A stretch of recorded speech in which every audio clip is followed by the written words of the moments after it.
നിങ്ങൾ വചനത്തിൽ അടിസ്ഥാനപ്പെട്ട് പ്രാർത്ഥിച്ചുകൊള്ളണം.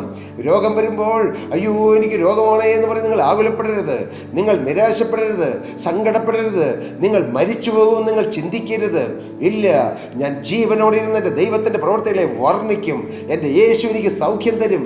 എൻ്റെ യേശു കാൽവറിയിൽ നേടിയ ആ തിരുരക്തത്താൽ, യേശുവിൻ്റെ അടിപ്പിണരാലുള്ള സൗഖ്യം യേശു എനിക്ക് തരുമെന്നുള്ള ഉറപ്പും നിർണയവും നിങ്ങൾ പ്രാപിക്കണം. അവൻ വചനമയച്ചവരെ സൗഖ്യമാക്കിയെന്ന് വചനത്തിലുണ്ട്. എന്തിനാണ് ഈ വചനമൊക്കെ കൊടുത്തിരിക്കുന്നത്?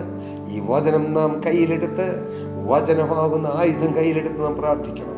ആ വചനം വെച്ച് പ്രാർത്ഥിക്കുമ്പോഴാണ് ദൈവത്തിൽ നിന്നും വലിയ അനുഗ്രഹങ്ങൾ ലഭിക്കുന്നത്, ദൈവത്തിൽ നിന്ന് വലിയ വിടുതൽ കിട്ടുന്നത്, ദൈവത്തിൽ നിന്നും നമുക്ക് വലിയ സ്വാതന്ത്ര്യം ലഭിക്കുന്നത്.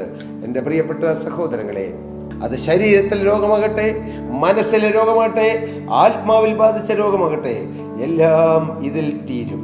എല്ലാം ഈ തിരുവചനത്തിൽ തീരും. എല്ലാം ഈ വാക്കിൽ തീരും.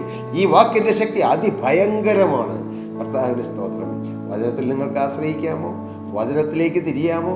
വചനത്തിൽ നിങ്ങളുടെ ശ്രദ്ധ കേന്ദ്രീകരിക്കാമോ? വചനപ്രകാരം ജീവിതം മുന്നോട്ട് നയിക്കാമോ? എങ്കിൽ നിങ്ങൾ ലജ്ജിതരാകുകയില്ല, എങ്കിൽ നിങ്ങൾ നിന്ദിതരാകുകയില്ല. നിങ്ങളുടെ മുഖത്തെ കർത്താവ് ആദരിക്കും. വചനത്തെ ആദരിക്കുന്നവനെ ദൈവം ആദരിക്കും.